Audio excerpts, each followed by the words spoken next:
My name is Daniel Reeves, and this happened 3 years ago when I was working long-haul routes across the Midwest.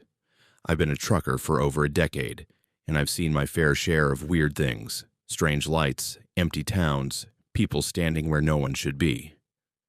But nothing compares to that night. I was hauling frozen goods, driving through a stretch of highway that barely showed up on GPS. It was past 2 a.m., the kind of hour where the world feels dead.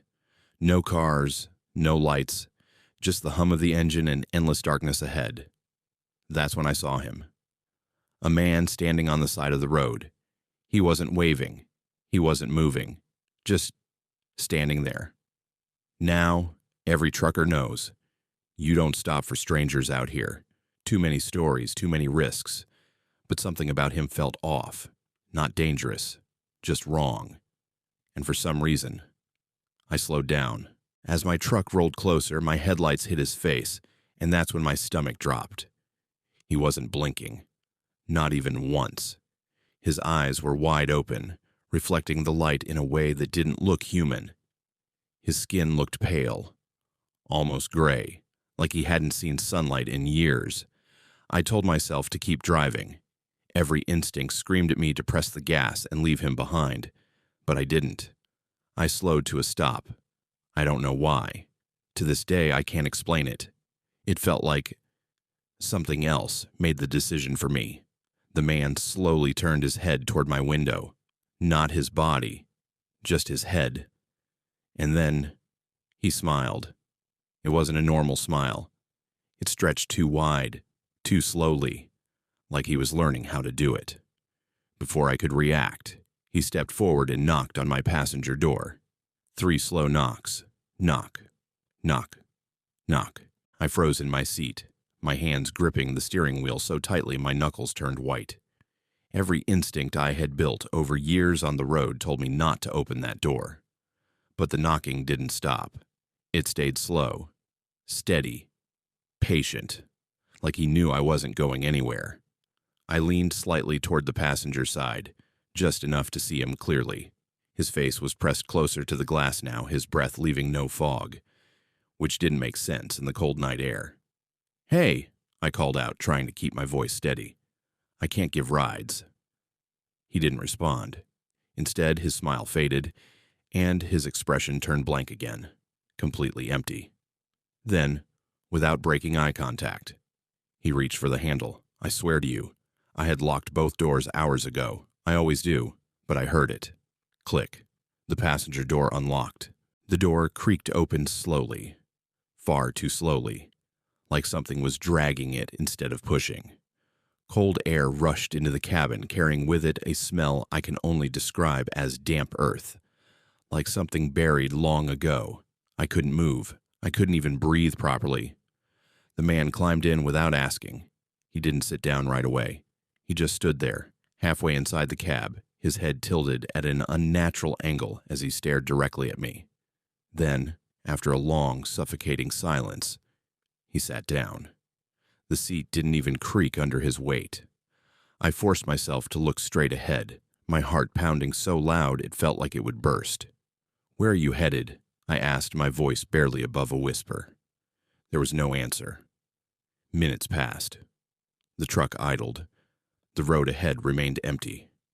And then, from beside me, I heard it. A quiet and broken whisper. "You stopped." That whisper didn't sound human. It wasn't just the tone. It was the way the words came out, like they were being dragged through something broken. Slow. Uneven. Wrong. I forced myself to turn my head slightly, just enough to look at him without making it obvious. He was still staring at me, not blinking, not moving. "You stopped," he repeated, this time a little clearer, but somehow even more unsettling. Yeah, I stuttered. "Thought you needed help." For a moment, he didn't react. Then slowly, that smile returned, wider than before. "You're not supposed to stop." A chill ran straight down my spine. "What do you mean?" I asked, but he didn't answer. Instead, he turned his head forward. facing the road. And that's when I noticed something that made my stomach drop. The reflection in the windshield didn't match him. I blinked hard, thinking my eyes were playing tricks on me. But no, it was still there. In the reflection, the thing sitting beside me wasn't shaped right. Its head looked longer, its shoulders hunched in a way that didn't match the man next to me, and its smile stretched far wider than what I could see with my own eyes. I felt my breathing become shallow, uneven. "Listen," I said quickly, trying to keep control. "I can drop you off at the next stop." Silence. Then, without warning, he spoke again, this time his voice right next to my ear. "There is no next stop." I jerked my head toward him, my heart nearly exploding. But he hadn't moved.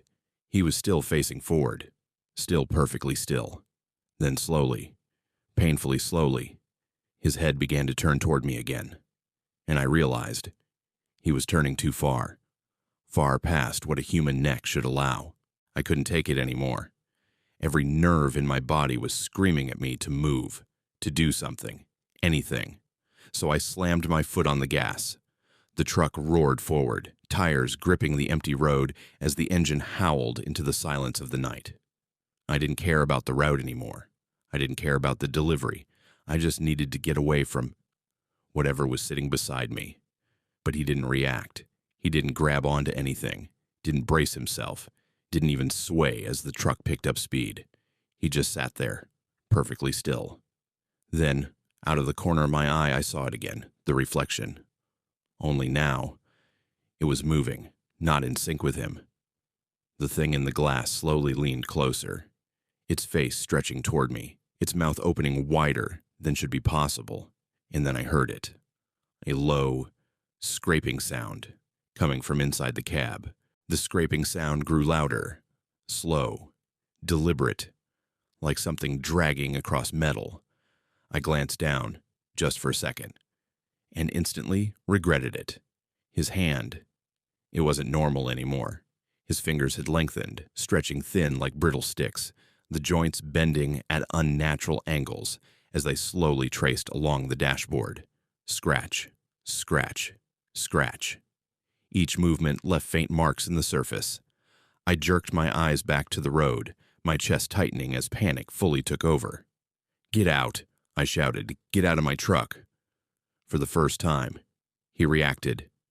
His head snapped toward me, not slowly this time, but violently fast. And that smile, it was no longer human at all. "You let me in," he said, his voice layered now, like multiple voices speaking at once. "You don't get to ask me to leave."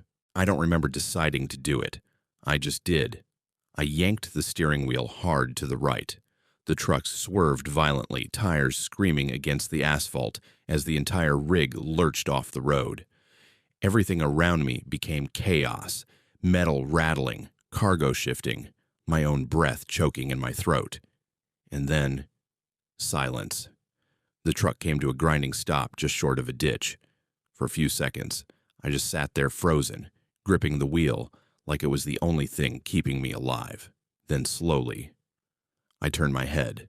The passenger seat was empty. Completely empty. No movement, no sound. No sign that anything had been there at all. The door was closed. Locked. I checked it twice. My hands were shaking so badly I could barely breathe. I told myself it was over, that whatever happened was done. But then, the radio crackled to life on its own. At first, it was just static. Loud, aggressive static that filled the cab like a storm trapped in a box. Then, a voice. "You stopped." My blood turned cold. I stared at the radio, unable to move, unable to think. The voice wasn't coming from outside. It wasn't interference. It was clear. Too clear. "You let me in." My hand slowly lowered from the wheel. My breathing stopped entirely as I listened. "I don't leave." The lights inside the cab flickered once, twice, and then everything went dark. I don't remember how long I sat there after that. Minutes, maybe hours. But when the lights finally came back on, I wasn't alone anymore. Because this time, The knocking was coming from inside the truck. Knock, knock, knock. My name is Marcus Hale, and this happened during a winter haul through northern routes I'd driven dozens of times before. I'm not new to the road. I've been trucking for almost 15 years. I know every shortcut, every rest stop, every way station along my regular paths. That's why what happened that night makes no sense. It was close to 1:30 a.m., snow falling lightly, the kind that turns the highway into a quiet, glowing tunnel under your headlights. I was hauling machinery parts, nothing unusual, and I was on schedule. My GPS showed a long, empty stretch ahead. No stops, no exits for at least 80 miles. But then I saw the sign. Way station, open. I frowned immediately. There wasn't supposed to be a way station anywhere near that route, not for at least another 2 hours. At first, I thought it was a mistake, maybe a temporary checkpoint. But as I drove closer, I realized something was very, very wrong.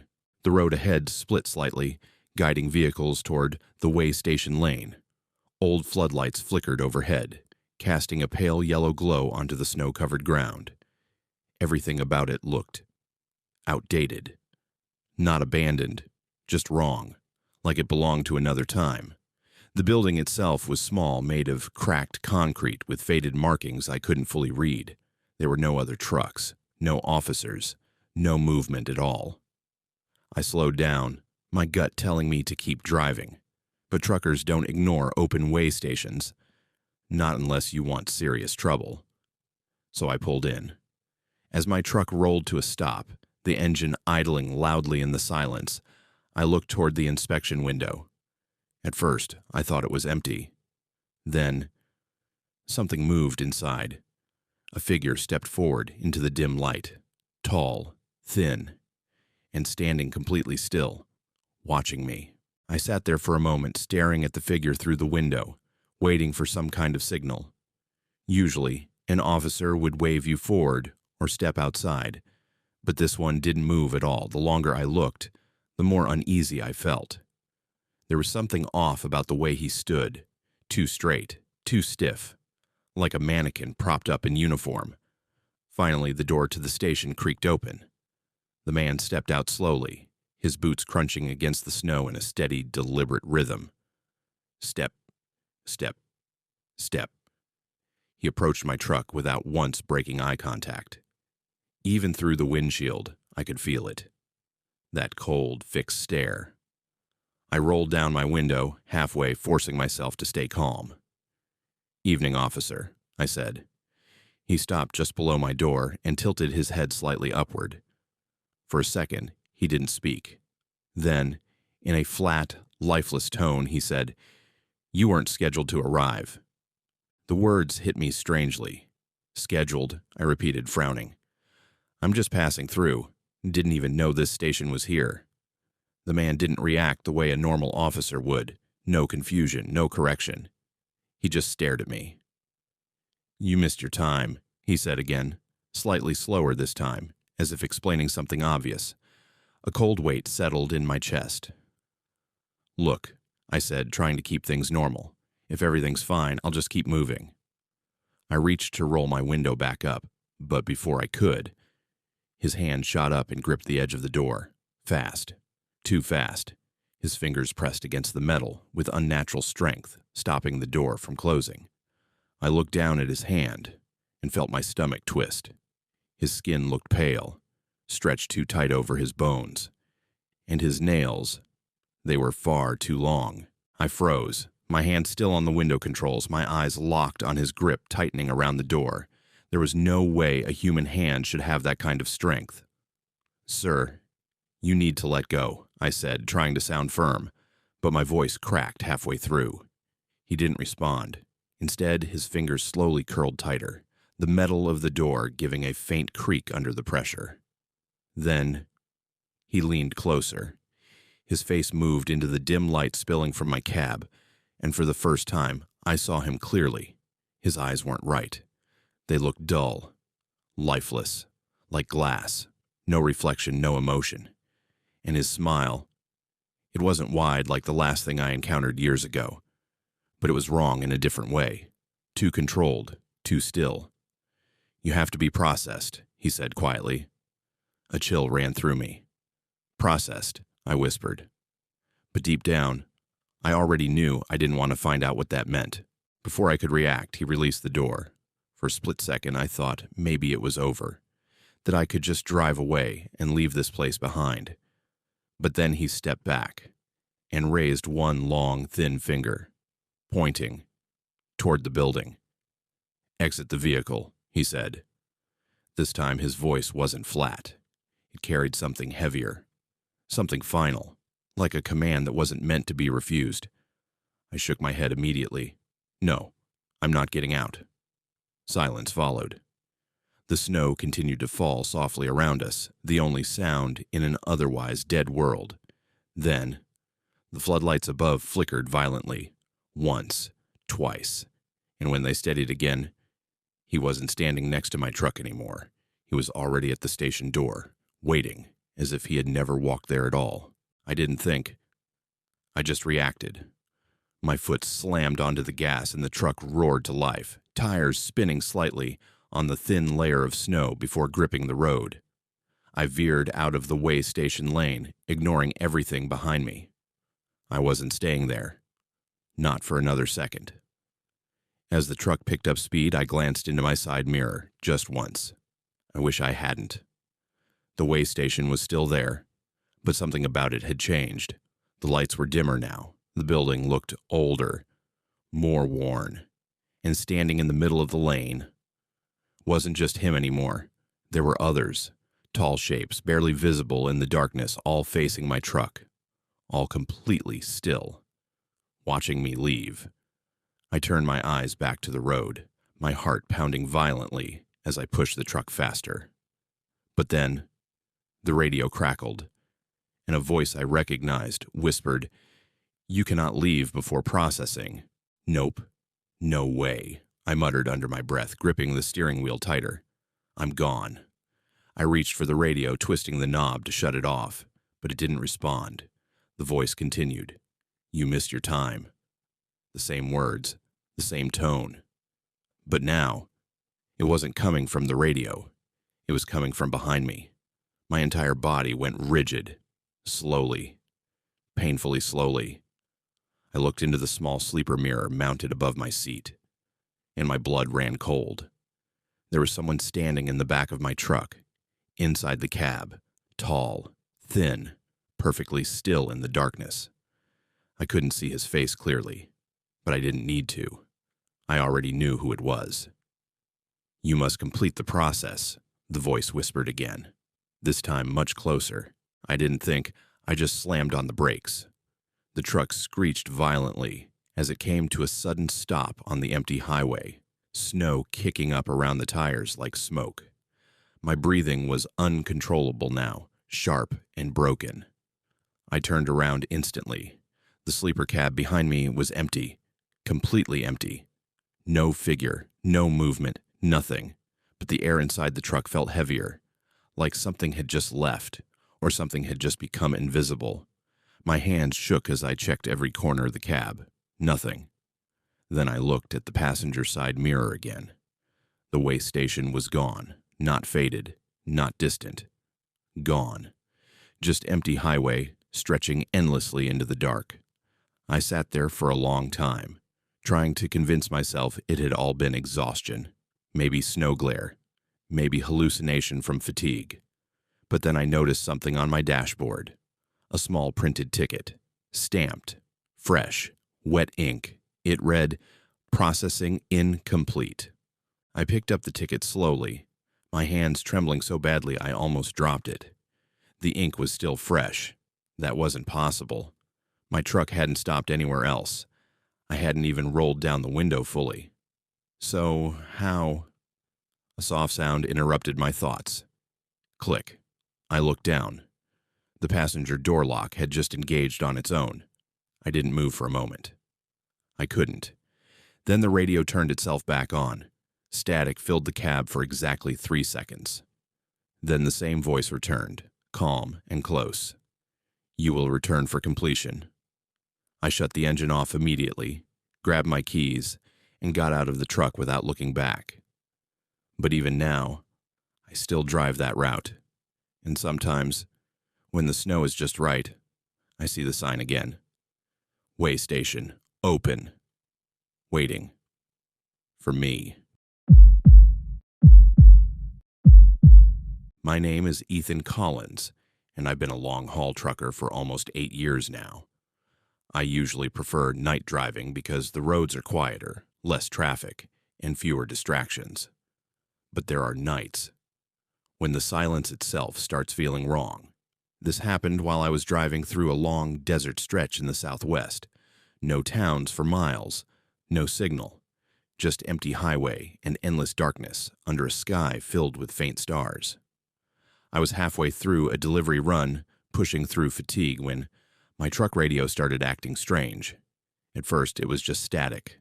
That wasn't unusual out here. But then, I heard something. A voice. Not a song, not a broadcast.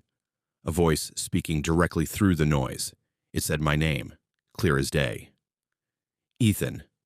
I looked at the radio instantly, thinking maybe I had accidentally tuned into a local station. But the display showed nothing but static frequency. Still, the voice spoke again, and this time, it knew where I was. I turned the volume down immediately, trying to ignore it. Maybe it was interference. Maybe I was just tired. That's what I told myself. But the voice didn't stop. Instead, it adjusted. It became clearer. Ethan, you're going too fast. My grip tightened on the steering wheel. Okay, I muttered to myself. This is just radio bleed, just ignore it. But then something happened that made my stomach drop. The voice paused, and then said something I never expected. You missed the turn. I looked ahead at the road. It was straight. No turns, no exits. Just empty highway stretching into darkness. There shouldn't have been any turn. I checked my GPS. It showed the same thing. No exits for another 60 miles. But then the radio crackled again. And this time, it wasn't just speaking. It was responding to me thinking. I can see you doubting me. I almost laughed at first, but it came out nervous, broken. This is impossible, I said out loud, trying to convince myself more than anything else. It's just interference. But the radio responded immediately. Interference doesn't know your name, Ethan. A chill crawled up my spine. I glanced at the radio like it was something alive, sitting in my dashboard. The static wasn't random anymore. It had patterns now, like breathing. In, out, in, out. I reached for the power button. The voice stopped me. Don't turn me off. My finger froze mid-air. I don't know why I listened, but I didn't press it. Instead, I swallowed hard and forced myself to focus on the road. That's when the headlights picked something up ahead. A shape on the highway, standing perfectly still in the middle of my lane. I slowed down instinctively, squinting through the windshield. It looked like a person, but the proportions were off. Too tall, too thin. And then the radio whispered, almost excitedly, "You're getting closer now." I slammed on the brakes hard enough to jolt the entire truck forward. The tires screeched against the asphalt, and for a moment, everything became still. Just the sound of my breathing and the faint static humming through the speakers. But when I looked again, the road was empty. Nothing there. No figure, no shadow. Just empty highway stretching into darkness like nothing had ever been in front of me. I sat frozen, my heart racing out of control. Okay, I whispered, trying to steady myself. You're just tired. That's it. But the radio interrupted again. I didn't say stop. I swallowed hard. Then what do you want? I asked without thinking. A pause. Long enough that I almost believed it was gone. Then it answered. Keep driving. You're almost at the listening point. My stomach tightened. What listening point? I asked. The static suddenly became louder, sharper. And then it said something that made my blood run cold. Where I started watching you, I didn't want to move. Every instinct in my body was screaming at me to shut the radio off and pull over. But something about the voice made it feel like disobeying it would be worse than listening. So I kept driving. The desert around me felt even emptier now, like the world itself had been muted. No wind, no distant animal sounds, just the steady hum of my engine and that faint crawling static in the background. Then the radio spoke again, softer this time. Almost calm. Good. You're learning. I swallowed hard. Learning what? I asked before I could stop myself. The voice didn't answer right away. Instead, the static shifted, almost like it was forming shapes inside the sound. Then it said, that roads are not empty. I glanced at my mirrors. Nothing behind me. Nothing beside me. But I felt it anyway, like something was matching my speed. Just out of sight. The radio crackled again, more excited now. Don't look too long in the mirrors, Ethan. I forced my eyes back to the road, gripping the wheel so tightly my hand started to hurt. My throat felt dry, like I hadn't had water in hours. You're not real, I muttered under my breath, trying to convince myself. It's just a broken channel. The radio responded instantly. Then why are you answering me? That made my chest tighten. I didn't say anything after that. I just kept driving, faster now, hoping distance would somehow break whatever this was. But the static changed again. It became rhythmic, almost like footsteps hidden inside the sound. Then the voice returned, quieter, closer. You're approaching the listening point. I frowned. Where is it? A long pause followed, long enough that I thought maybe it had stopped again. Then it said something that made my skin go cold. You're already inside it. At that exact moment, my dashboard lights flickered once, and my GPS shut off completely. When the GPS shut off, I felt something shift in the way I was driving, like the road was still going straight, but my sense of direction wasn't matching it anymore. It was subtle at first, just a feeling that I had been on this stretch longer than I should have been. The radio crackled again, almost amused. Now you notice. I looked down at the dashboard. The fuel gauge hadn't moved in a while. The clock looked wrong, like time itself had slowed down inside the cab. Okay, I'm pulling over, I said firmly, even though my voice wasn't as steady as I wanted it to be. The radio responded instantly, no. That one word carried weight, not volume, but pressure, like it was pushing against my thoughts. I hesitated anyway, but my foot didn't fully leave the pedal. And then I saw something ahead again. Not a figure this time. A shape forming in the distance, like the road itself was bending upward into darkness. And the radio whispered, almost satisfied, "You're arriving." I slammed the brakes again, harder this time. The truck jolted violently, tires skidding slightly before coming to a stop on what should have been normal asphalt. But something felt off. The road ahead didn't look broken or damaged. It looked incomplete, like the world hadn't fully rendered beyond a certain point. I stared forward, my breathing uneven. This isn't real, I said again, louder this time. This isn't... The radio cut me off. Oh, it's real. I turned toward it slowly. The static wasn't random anymore. It had formed a pattern that almost looked like a voice trying to become visible. Then it said something I'll never forget.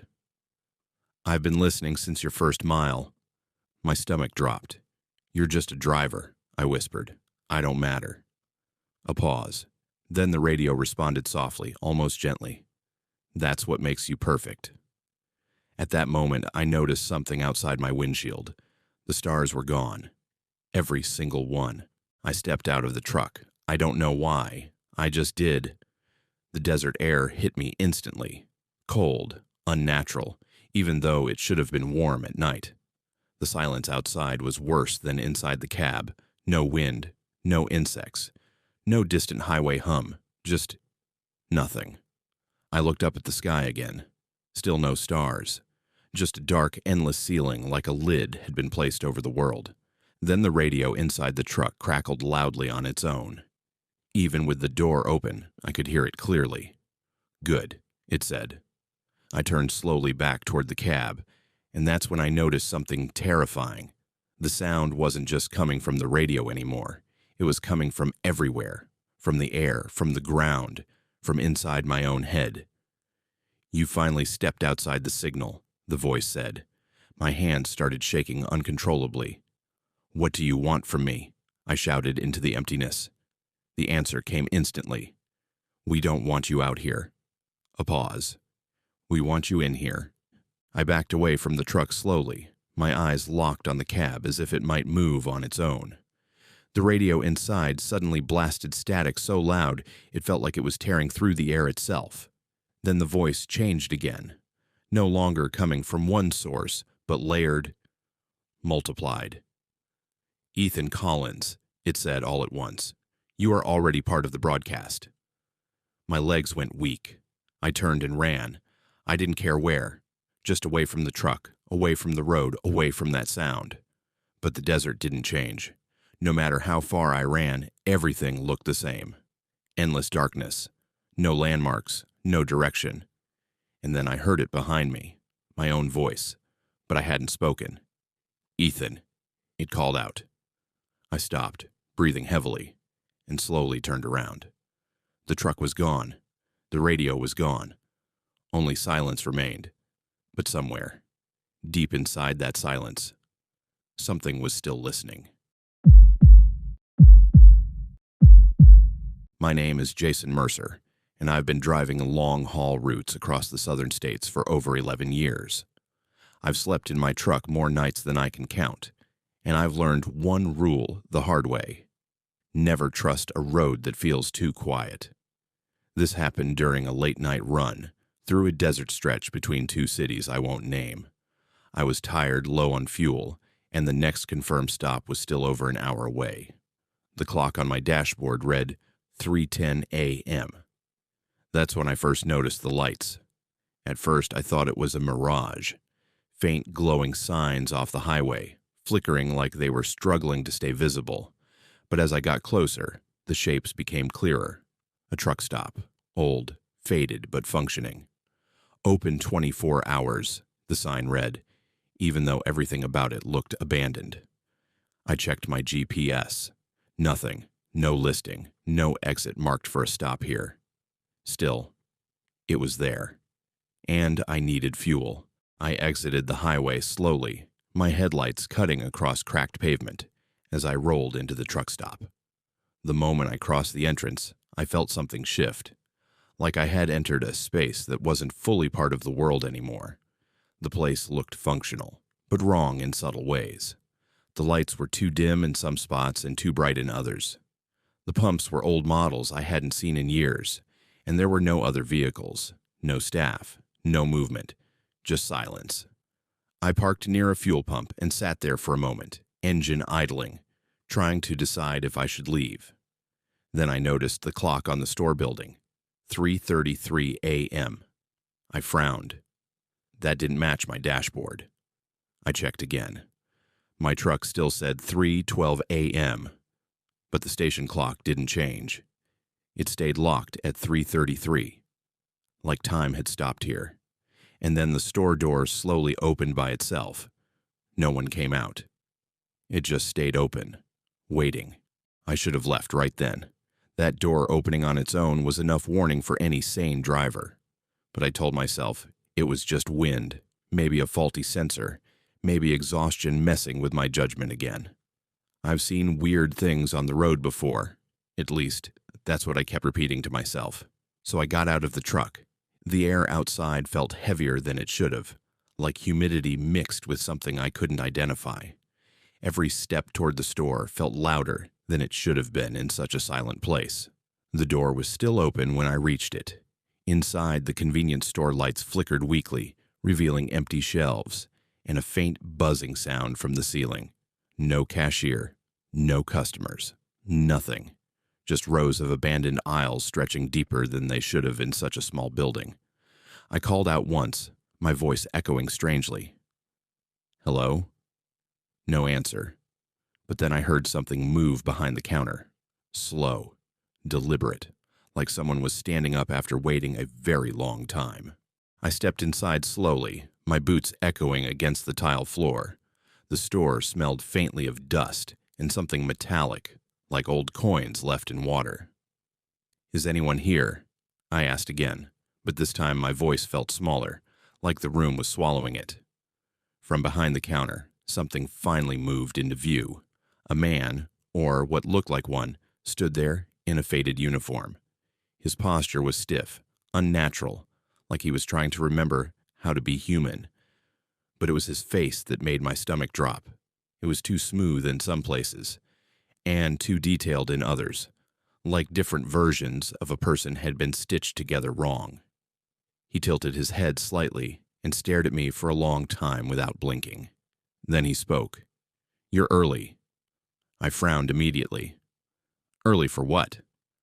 The lights flickered harder, and for a split second his face looked completely different, older, hollow, almost decayed, before snapping back to what it was before. And then he said something that made my blood run cold. "You haven't finished your time outside yet." I took a step back without thinking. Something about the way he said it, "You haven't finished your time outside yet," made it sound like I was supposed to be somewhere I wasn't allowed to leave. "I don't know what you're talking about," I said, trying to keep my voice steady. "I just need fuel, and I'm leaving." The man behind the counter didn't move. He just stared at me for a long moment, like he was waiting for me to realize something obvious. Then slowly he pointed toward the windows behind me. "You came in at 3:33, he said quietly. I frowned. "So?" That's when the store lights flickered again, longer this time, and in that brief darkness I saw something outside through the glass doors. My truck was still there, but it wasn't empty anymore. Something was sitting in the driver's seat, perfectly still, waiting. My breath caught in my throat. I turned back toward the counter instantly, but the man had already shifted slightly closer without me noticing. I took a step back without thinking. Something about the way he said it, "You haven't finished your time outside yet," made it sound like I was supposed to be somewhere I wasn't allowed to leave. "I don't know what you're talking about," I said, trying to keep my voice steady. "I just need fuel, and I'm leaving." The man behind the counter didn't move. He just stared at me for a long moment, like he was waiting for me to realize something obvious. Then slowly he pointed toward the windows behind me. "You came in at 3:33, he said quietly. I frowned. "So?" That's when the store lights flickered again, longer this time, and in that brief darkness I saw something outside through the glass doors. My truck was still there, but it wasn't empty anymore. Something was sitting in the driver's seat, perfectly still, waiting. My breath caught in my throat. I turned back toward the counter instantly, but the man had already shifted slightly closer without me noticing. I rushed toward the door, my instincts finally screaming at me to get out. But the moment my hand touched the handle, the store went completely silent. No buzzing lights, no flickering, no hum, just absolute stillness. Behind me, I heard the cashier speak again, but his voice was different now. Lower, heavier. "You shouldn't have stopped," he said. I turned slightly, and my eyes widened. The shelves in the store weren't empty anymore. They were full, but not with products, with objects that didn't make sense. Old truck parts twisted into shapes that looked almost organic. Radios that hummed faintly without power. Broken clocks, all frozen at 3:33. And then I realized something worse. The door I had entered through was gone. Just a wall now, solid, seamless, like it had never existed. I backed away slowly, my heartbeat pounding in my ears, as the cashier finally stepped out from behind the counter completely. And that's when I saw it. He didn't have legs that touched the floor. I backed away from him so fast I nearly slipped on the tiled floor. My mind was racing, trying to find a logical explanation, but nothing made sense anymore. The walls, the clocks, the way the store felt like it was bending inward. It all felt like I had stepped inside something that wasn't built for people. The cashier tilted his head again, watching me struggle to understand. "You can still finish your stop," he said calmly. "I don't want to," I replied instantly. "I just want to leave." For the first time, he smiled, but it wasn't human. It stretched too evenly, too perfectly, like it had been drawn rather than formed. "You already entered," he said softly. "You just didn't finish." Then the lights flickered violently again, and this time when they came back on, the aisles weren't empty anymore.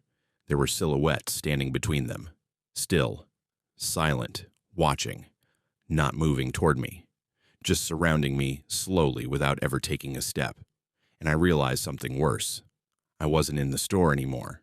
The store was around me. I turned in every direction, trying to find even a hint of the exit I had entered through, but the space kept shifting subtly, like the store was rearranging itself when I wasn't looking directly at it. Okay, I muttered under my breath, forcing myself to stay calm. This isn't real. This is just fatigue. But the cashier laughed quietly. It wasn't loud. It wasn't even fully audible. It felt like it happened inside my thoughts instead of the room. "Fatigue doesn't reset time," he said. I froze at that. The clocks on the walls, all of them, clicked at the exact same moment. 3:33 a.m. again. But now I noticed something else. My wristwatch, which I swear was working fine earlier, had stopped completely. The second hand wasn't moving. The cashier stepped closer, and the silhouettes in the aisles leaned just slightly forward in response, like they were reacting to him instead of me. "You can still leave," he said gently. I looked up quickly, "but only after you pay for your stop." I shook my head immediately. "I didn't buy anything. I didn't ask for anything. I just came for fuel, and I'm leaving." The cashier tilted his head slightly, as if considering that response. Then he slowly pointed toward the counter behind him. On it was a receipt. Long, already printed. Fresh ink still faintly glistening under the flickering light. I hadn't seen it before. My name was on it. My truck number, my route. Even the time I entered the station, every detail was there. My throat went dry. "That's not mine." The cashier didn't respond immediately. Instead, the silhouettes in the aisles shifted again, all turning their heads toward me at the exact same time. Then he said very calmly, "You stopped at 3:33. A pause. "That is the service window." My heart pounded harder. Service window for what? The lights flickered one last time, longer than before. And in that darkness, I realized something terrifying. The counter was gone, and I was standing behind it now. I stumbled backward, but there was nowhere to go. The aisles, the counter, the lights, they all felt like they were closing in, folding the space tighter around me. "No," I whispered, shaking my head. "No, this isn't happening." The cashier, now standing where I had been moments ago, looked at me with that same calm expression. "You've been processed," he said softly. The silhouettes in the aisles didn't move anymore. They just stood there, watching me like I was part of the store now. I looked down at my hands. They felt normal, but the sound of the place had changed. I could hear the faint hum of fluorescent lights, the ticking of multiple clocks, the distant echo of engines pulling in outside. Then I realized something worse. I wasn't hearing the store anymore. I was hearing drivers arriving, one by one. At 3:33 a.m., and as the door opened again somewhere behind me, I understood. I was no longer a visitor here. I was part of the stop now, forever waiting.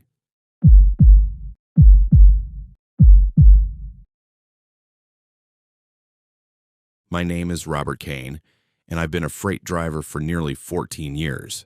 I've driven through storms, breakdowns, empty highways, and cities that feel abandoned even when they're not. But this one still doesn't make sense to me. It started on a long interstate route heading north through a flat stretch of land where you can see headlights for miles. The weather was clear, the road was smooth, and everything felt normal. Too normal, actually. I remember checking my rearview mirror around midnight. That's when I noticed them. Headlights, far behind me. At first, I thought it was just another truck catching up. Happens all the time. But within minutes, I realized something strange. There wasn't just one set of headlights. There were several, perfectly spaced, moving at the exact same speed like a convoy.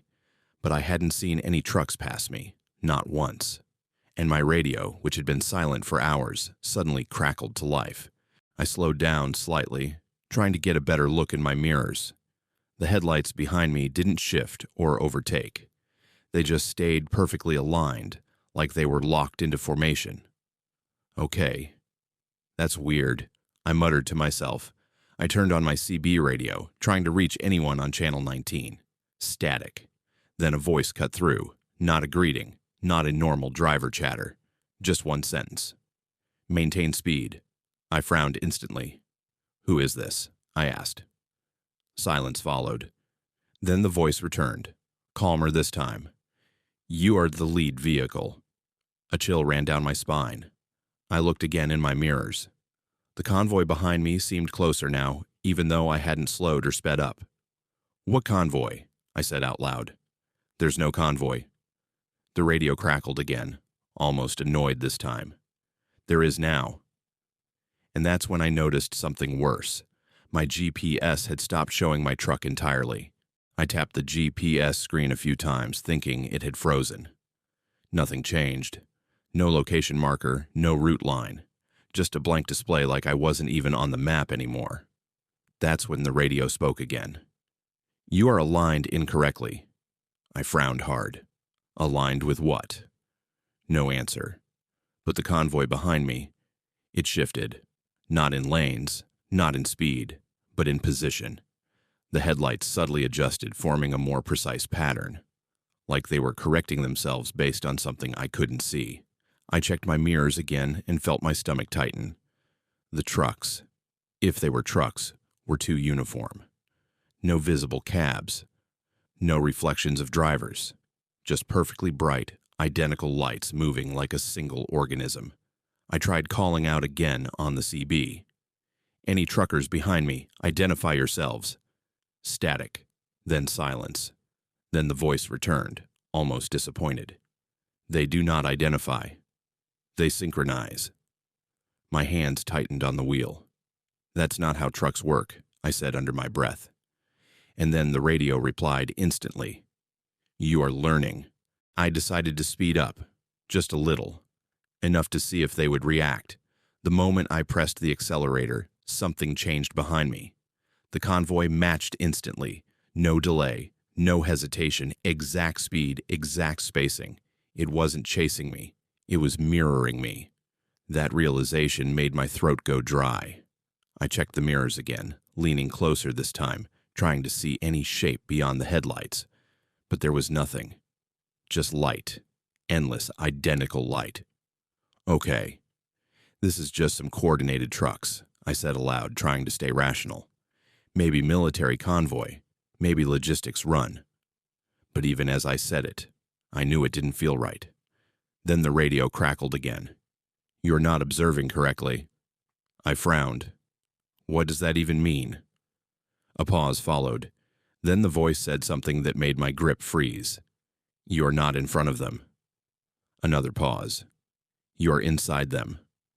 My foot lifted slightly off the accelerator without me realizing it. I felt my pulse spike instantly. That makes no sense, I said out loud. More to calm myself than anything else. I'm just driving a truck, that's it. But the radio didn't argue. It never did. Instead, it responded like it was correcting a misunderstanding. Driver designation confirmed, it said. I swallowed hard and looked again in the mirrors. The convoy was still there, still perfectly aligned, still matching every movement I made. But now, something about it felt closer. Not physically closer, but mentally. Like I was becoming more aware of it the longer I looked. I tried changing lanes suddenly, hoping to break whatever pattern this was. The convoy changed with me instantly. No delay, no variation, perfect synchronization. That's when panic started creeping in. Not loud panic, but slow sinking realization. I wasn't leading them. I wasn't being followed either. I was part of the formation. The radio crackled again, softer this time. You are stabilizing the route. I shook my head. I'm not stabilizing anything. But even as I said it, I noticed my steering corrections were becoming automatic. I tried to fight it. I really did. I loosened my grip on the wheel slightly, forcing myself to make random movements, small swerves, slight speed changes, just to test control, but nothing broke the pattern. The convoy adjusted instantly every time, like it wasn't reacting to me, but anticipating me. That's when I noticed something even worse. The road ahead didn't feel like it was changing anymore. It felt copied, like every mile I drove was identical to the one before it. Same markings, same lighting poles, same shadows. Okay, this is impossible, I muttered. I've been on this road before. It doesn't loop like this. The radio responded immediately. You're not repeating the road. I frowned. Then what is it? A long pause followed. Then the voice said, The road is repeating you. My breathing slowed without me realizing it, and in that moment, I noticed something terrifying in my mirrors. The truck directly behind me had my exact headlights. I blinked hard, thinking my eyes were playing tricks on me. I even leaned forward slightly, squinting into the mirror to get a clearer look. But it didn't change. The truck behind me had my headlights. Same intensity, same spacing, same alignment. It felt like looking at a reflection that didn't belong in a mirror. No, that's not possible, I whispered. That's not possible at all. I checked the road ahead again, hoping for some kind of exit, a turn, anything to break the pattern. But the highway just stretched endlessly, perfectly straight, like it had no intention of ending. Then the radio crackled again. You're observing yourself correctly now. My hands tightened on the wheel. What does that even mean? No immediate response. Instead, the convoy behind me subtly shifted again, not changing lanes, not changing speed, but changing order. It was rearranging itself based on me, like I wasn't leading it. I was defining it. And then the voice returned, closer than before. You are not the driver anymore. My breathing started getting heavier. I reached for the CB radio again, this time with more urgency. Okay, listen, I said, trying to sound firm. Whoever this is, cut the joke. I'm a real driver on a real road.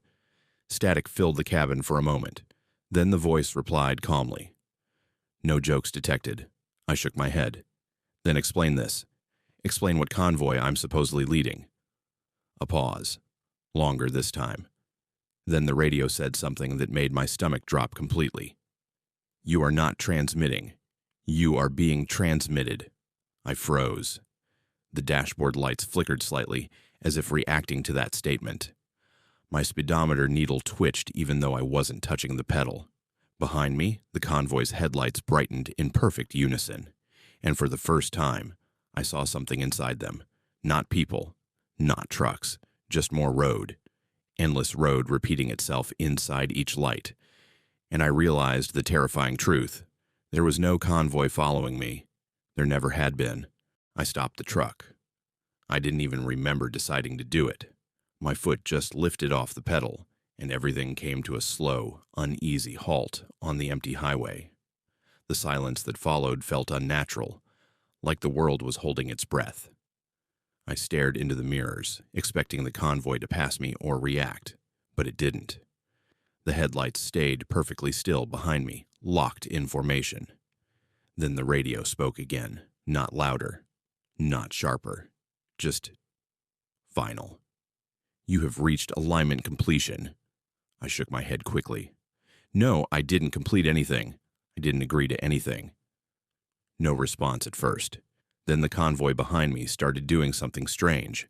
The headlights slowly began to dim, not fading away, but collapsing inward, like light folding into itself.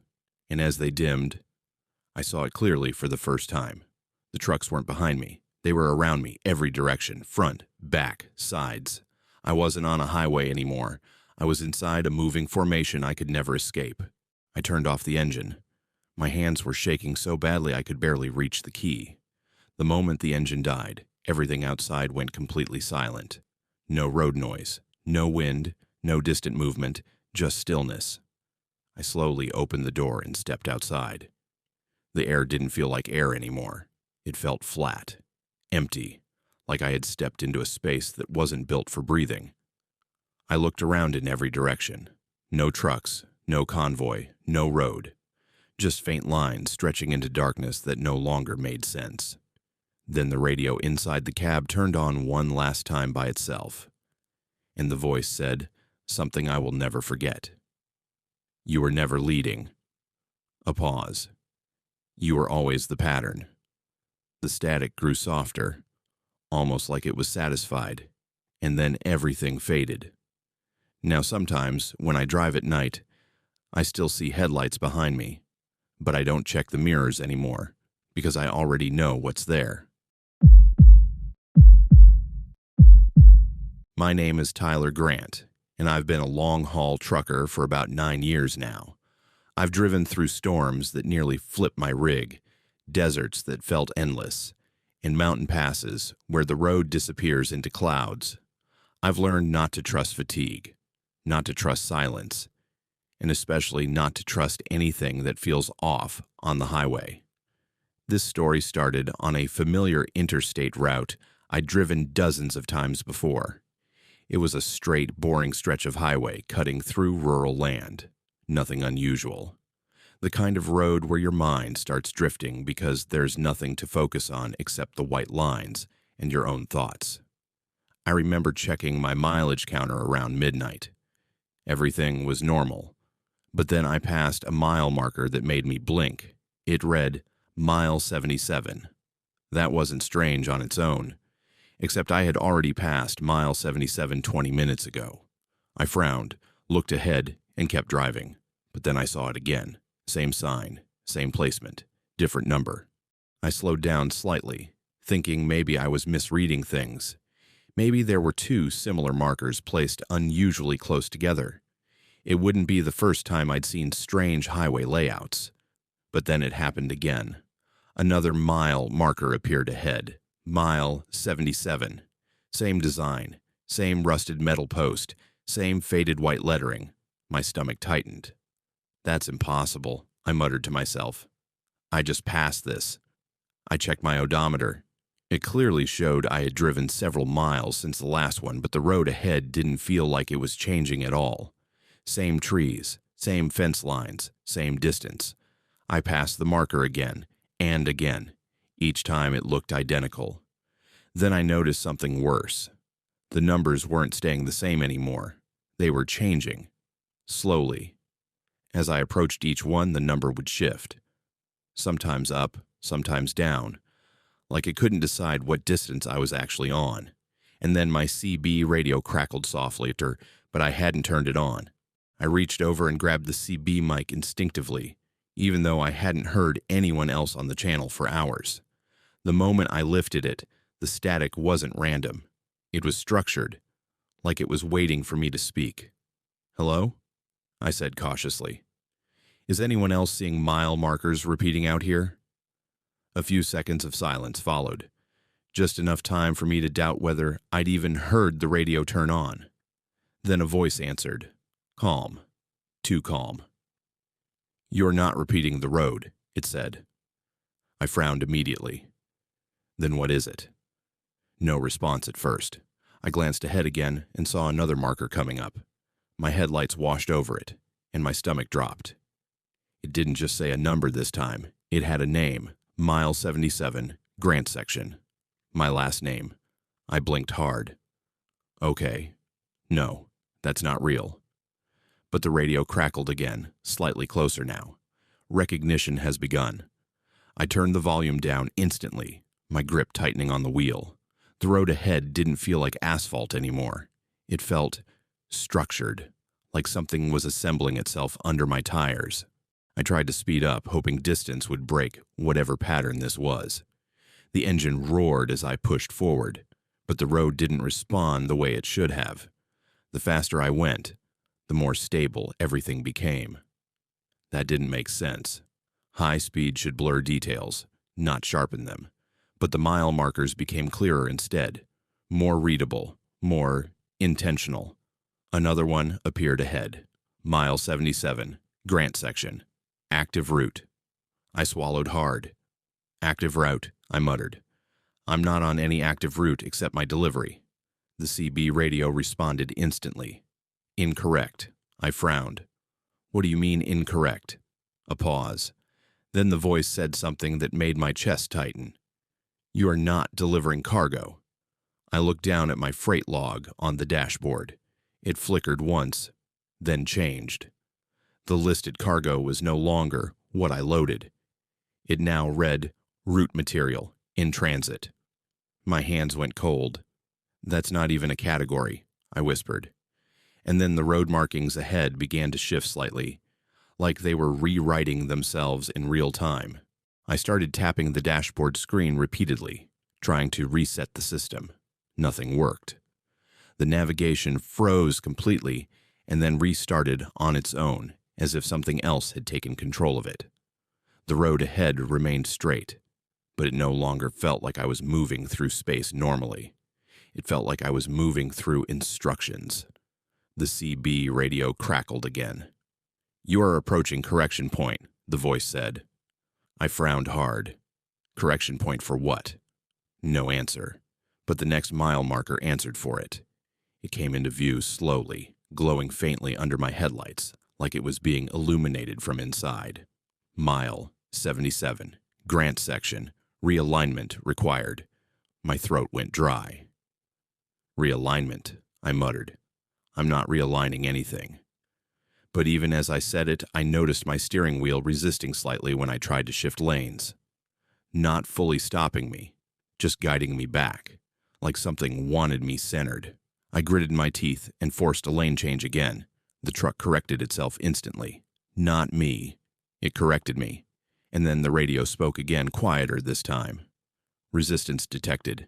I let go of the steering wheel completely for a second just to test it. The truck stayed perfectly straight. No drift, no instability. It didn't need me anymore. That realization hit harder than anything else so far. Okay, this is not normal, I said, trying to stay calm. Something's controlling the road system. The CB radio responded immediately. Correction, the road system is maintaining you. I shook my head. Maintaining me? I'm just driving through it. A long pause followed. Then the voice said something that made my stomach drop completely. You are not passing mile markers. Another pause. You are becoming one. I laughed nervously at first, thinking it had to be a glitch, but then I looked ahead again. The next marker wasn't just visible anymore. It felt closer, too close, like it wasn't something I was approaching, but something that was slowly approaching my position. And for the first time, I noticed the road behind me didn't exist anymore. I glanced into my side mirror and felt my stomach drop. The road behind me wasn't just empty. It looked wrong. The white lines were still there, but they didn't stretch into distance anymore. They just stopped, as if the world had decided nothing existed beyond my truck. Okay, this is impossible, I whispered, gripping the wheel again. Roads don't just end behind you. The CB radio crackled softly, almost like it was acknowledging my realization. Continuity is optional, it said. I frowned. What does that even mean? No answer. Instead, the next mile marker appeared ahead, much closer than it should have been. I hadn't even driven enough distance for it to show up yet. Mile 77, Grant section. Final alignment. My pulse spiked. Final alignment for what? I shouted. But the radio didn't respond this time. Silence filled the cab for the first time in what felt like hours. Too much silence. And then, slowly, the engine noise began to sound different. Not louder, not weaker, just less mechanical, like it was becoming part of the road itself. I pressed the brakes slightly, just to see if I still had full control. The truck slowed, but not normally. It felt like the entire road was deciding how quickly I was allowed to stop. The moment I reduced speed, the CB radio turned itself back on. You are stabilizing correctly, it said. I shook my head immediately. I'm not stabilizing anything. I'm trying to leave this road. No response. Then the mile marker ahead flickered slightly, like a glitch in reality. And for a split second, I saw something behind it. Not another road, not another sign. Just darkness filled with repeating numbers, stretching infinitely in every direction. And then the radio spoke again, softer than before. You cannot leave the system once you're indexed. My grip tightened. Indexed. A pause followed. Then it added, "You're mile 77 now." I froze completely, and in that moment, my dashboard odometer reset to 0. I stared at the odometer reset for a long time, unable to process what I was seeing. My brain kept trying to force a logical explanation, glitch, malfunction, fatigue, but none of it held. The road ahead stayed perfectly straight, but it didn't feel like a road anymore. It felt like a line being drawn under me. The CB radio came back one final time, its tone completely calm now, almost satisfied. Designation complete. I shook my head violently. No, I'm not anything. I'm just driving. Silence followed for a few seconds. Then the mile marker ahead changed again. Slowly. Deliberately. Mile 77. Tyler Grant. My full name. My breath caught in my throat. No. No, no, no, I whispered. And then I noticed something horrifying in my peripheral vision. The highway behind me was no longer empty. It was filled with mile markers stretching backward into infinity, each one labeled with different names, different drivers, different identities, all part of the same road. And I finally understood. The highway wasn't moving through land. It was moving through people. I don't remember deciding to stop the truck. I just remember the engine going quiet, like it had accepted something I hadn't. The silence that followed wasn't peaceful. It was complete, like the world had been paused. I slowly opened the door and stepped out onto the highway, but there was no wind, no sound, no movement, just a flat, endless stretch of road that no longer felt like it belonged to Earth. I looked forward. The mile marker was right in front of me now. Mile 77, Tyler Grant. And as I stared at it, I realized something even worse. I wasn't approaching it anymore. I was inside it.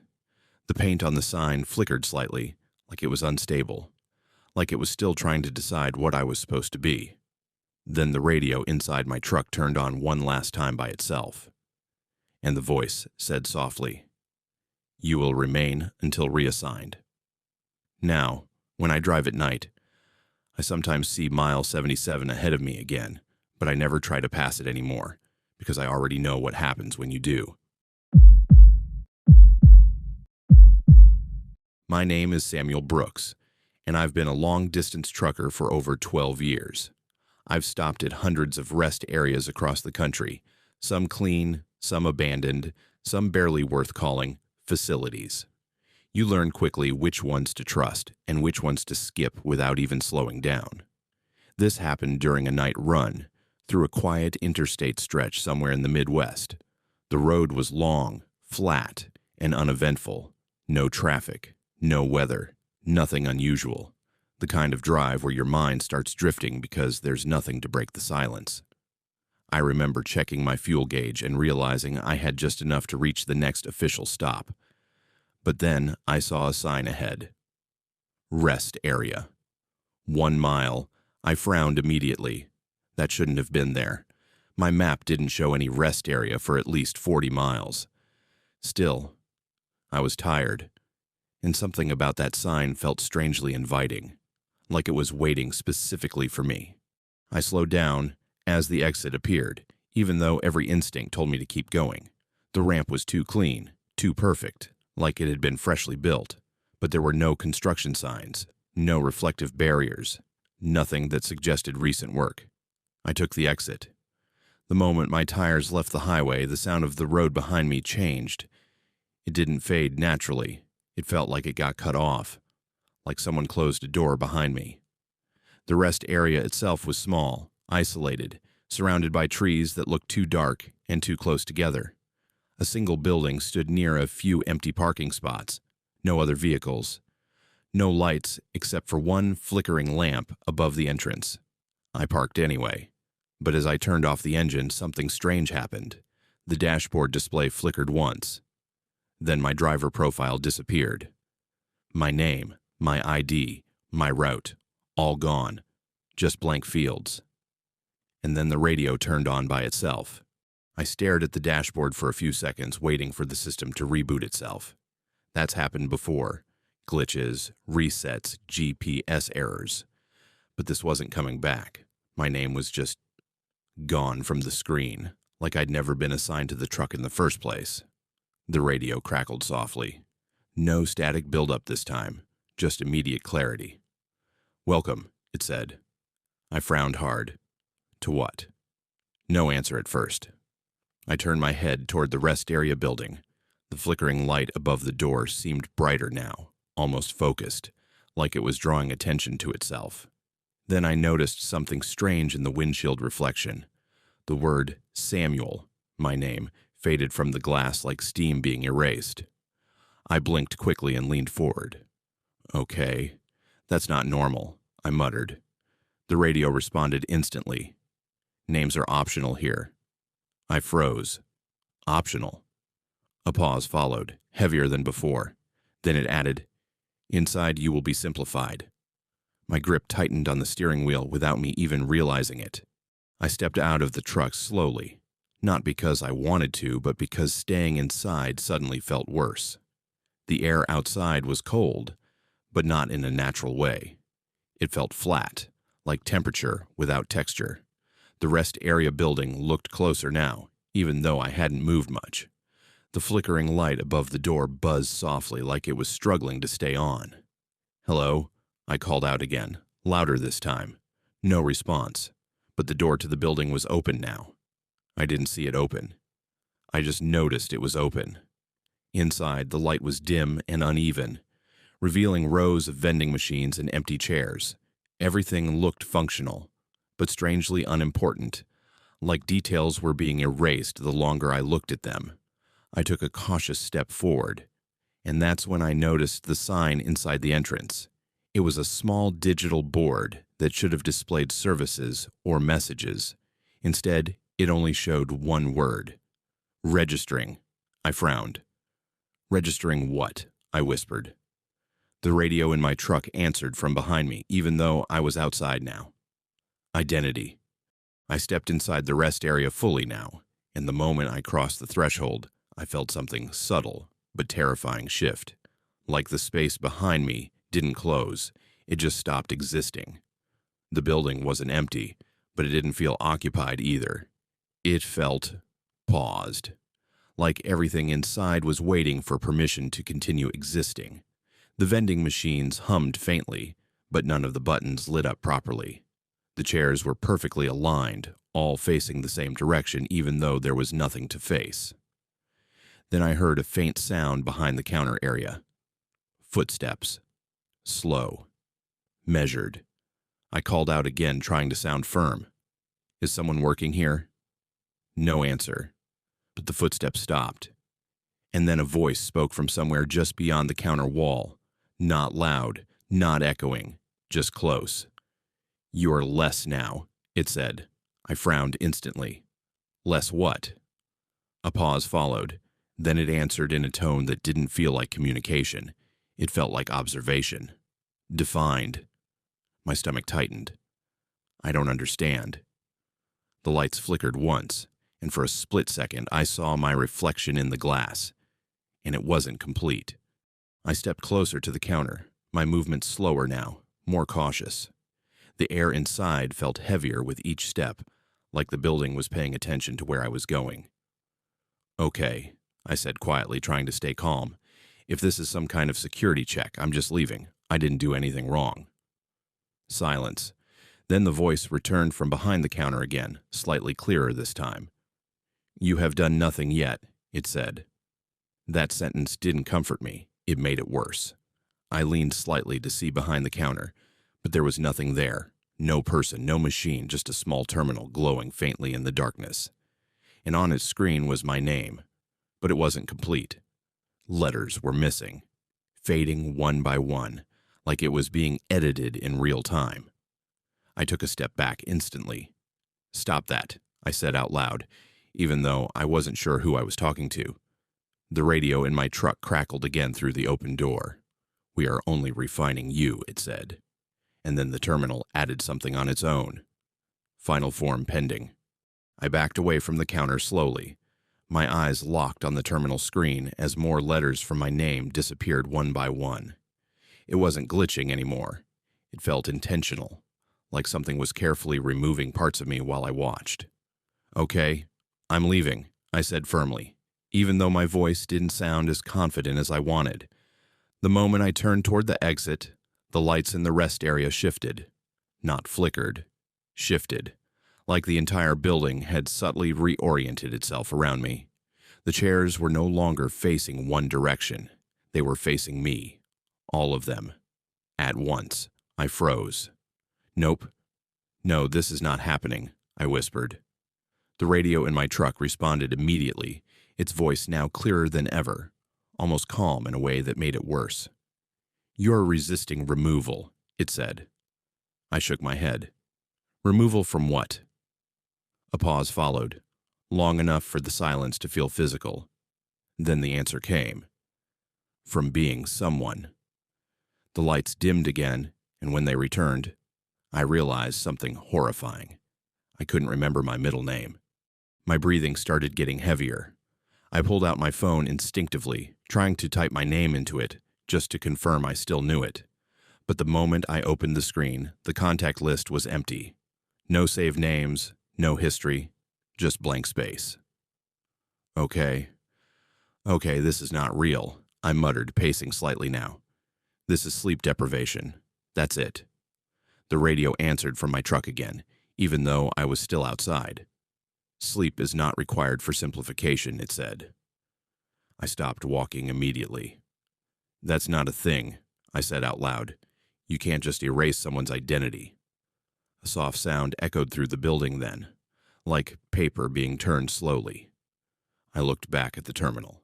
Now it showed only one word. Undefined. And beneath it, a new line was forming, adding itself letter by letter. Ready for reassignment. The chairs creaked slightly at the same time. All of them. Like they were inviting me to sit down. I turned toward the exit and walked faster this time, ignoring the chairs, the terminal, and the voice that kept echoing in the back of my mind. The air felt heavier with every step, like the building didn't want me to reach the door anymore. "Stop," I whispered to myself. "Just get to the truck." But when I reached the entrance, I froze. The door wasn't there, just a smooth wall where it had been moments ago. No handle, no frame, nothing.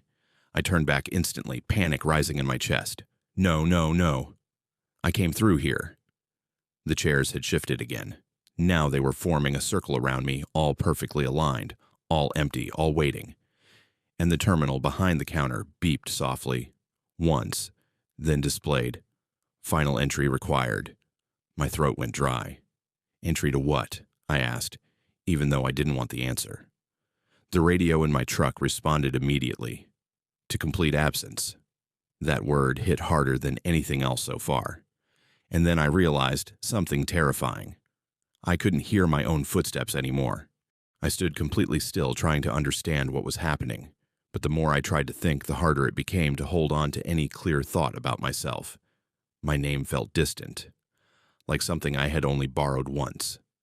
The terminal flickered again, and this time it displayed a single sentence. "Sit down." The chairs creaked louder, all at once. Not aggressively, but expectantly, like they had been waiting for me to agree. I shook my head slowly. "No," I said firmly. "I'm leaving. I'm not sitting anywhere." A pause followed. Then the radio spoke one final time from the truck outside. "You're already here," it said calmly. I turned toward the exit again. This time, it was back, but different. Because outside the glass doors, I could see my truck, and inside it, someone was sitting in the driver's seat, not moving, not blinking, waiting, wearing my face. And as I stared at it, I finally understood. The rest area wasn't removing names, it was replacing them,